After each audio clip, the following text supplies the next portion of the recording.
Hello everyone. तो आज हम लोग सीखेंगे exercise 3.2 of chapter 3 pair of linear equation in two variables. ठीक है। तो लास्ट 3.1 एक्सरसाइज में हम लोग ने सीखा था graphical method of solving pair of linear equation in two variables. आज हम लोग सीखेंगे substitution method of solving pair of linear equation in two variables. ठीक है। ये मेथड सीखना काफ़ी इंपॉर्टेंट है क्योंकि ग्राफिकल मेथड बहुत ज़्यादा लॉन्ग है। ठीक है। आपको इन जनरल अगर बोल दे कोई भी कुछ भी सॉल्व करो, कोई भी pair of linear equation two variable अगर सॉल्व करना हो तो आप यही मेथड इन जनरल यूज़ करोगे, अनलेस एंड अनटिल क्वेश्चन ने स्पेसिफाई ना करो आपको ग्राफिकली यूज़ करना है। ठीक है।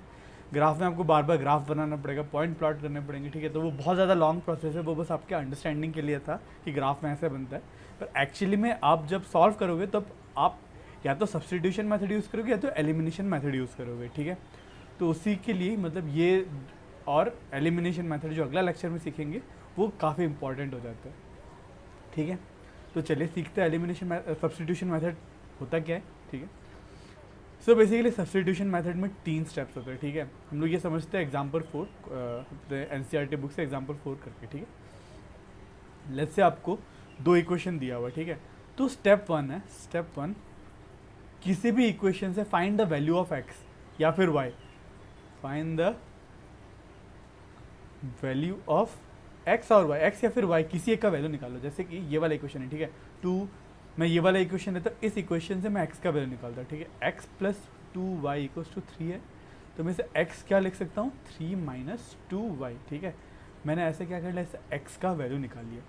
मैं हो सकता है x का वैल्यू ना निकाल के मैं y का भी वैल्यू निकाल सकता हूँ। ठीक है। अगर देखो, अगर मैं y का वैल्यू निकालूँ, y को मैं साइड में लिखता हूँ। ठीक है। अगर मैं y का वैल्यू निकालूँ तो x plus 2y equals to 3। ठीक है।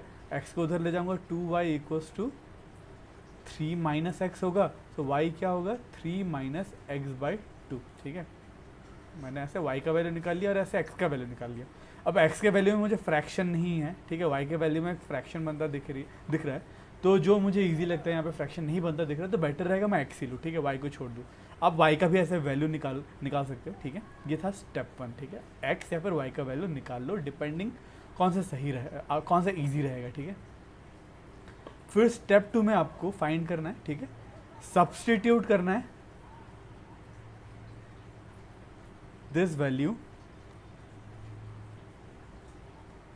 इन द अदर इक्वेशन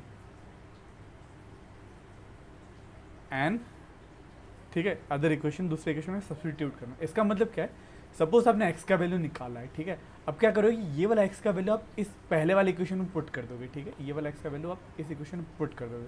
चलो पुट करते हैं।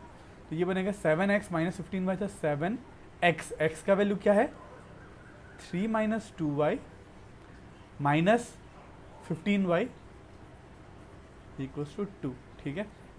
ये x को सब्स्टिट्यूट करेगा और y का आपने ऐसे निकाला, पर ये रिकमेंडेड नहीं है y को फ्रैक्शन रखना, बट अगर y का वैल्यू निकाल के सब्स्टिट्यूट करते तो आप कुछ ऐसा निकालते, 7x माइनस 15, y की जगह ये वैल्यू पुट कर देते। ठीक है। 3 minus x by 2 equals to 2। अब यहाँ पे इसको सॉल्व करने में थोड़ा सा प्रॉब्लम है, तो ये फ्रैक्शन है। ठीक है। तो इसीलिए बेटर है मैं ये वाला आगे करूँगा। आई होप आपको समझ में आ गया है ना। इसको मैं नहीं कर रहा अभी। ठीक है। तो अब हम लोग क्या करेंगे, इस इक्वेशन को हम लोग सॉल्व करेंगे। सॉल्व करके हम लोग y का वैल्यू निकालेंगे। ठीक है। चलिए सॉल्व करते हैं। ये बनेगा 721, 7 माइनस 14y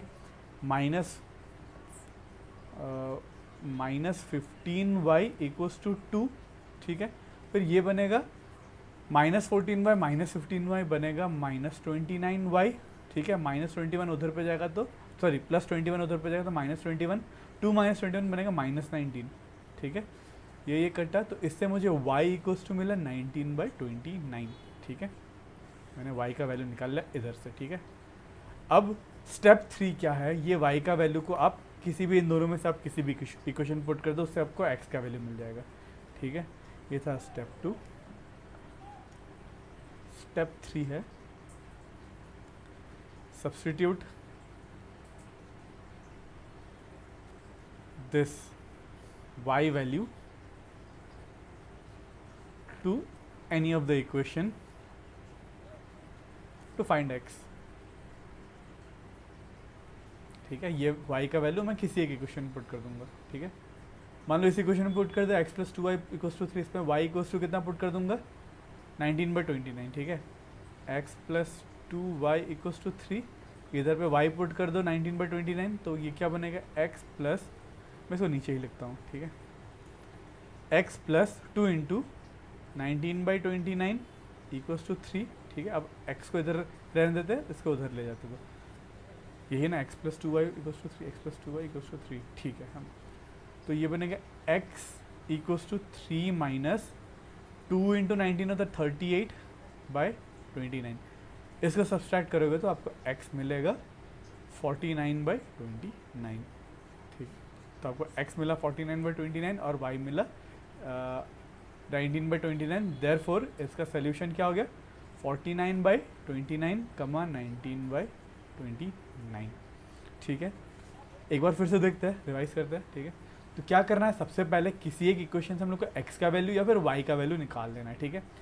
फिर दूसरे इक्वेशन में उस x का या फिर y का वैल्यू पुट कर देना है। इस केस में हम लोग ने x का वैल्यू निकाला, ठीक है, फिर उसको फर्स्ट इक्वेशन में हम लोग सब्सटीट्यूट कर दिया। तो हम लोग को 7 इंटू एक्स था, तो x का वैल्यू ये है, हम लोग ने यहाँ पे पुट करा, इससे हम लोग ने y को कैलकुलेट करा, y मिला 19/29। फिर स्टेप 3 क्या है, ये y का वैल्यू किसी एक इक्वेशन में आप डाल दो, आपको x का वैल्यू मिल जाएगा। मैंने फर्स्ट इस इक्वेशन में डाला है इस y का वैल्यू, ठीक है, ये करने पे मुझे x मिला 49/29, ठीक है, सिंपल था।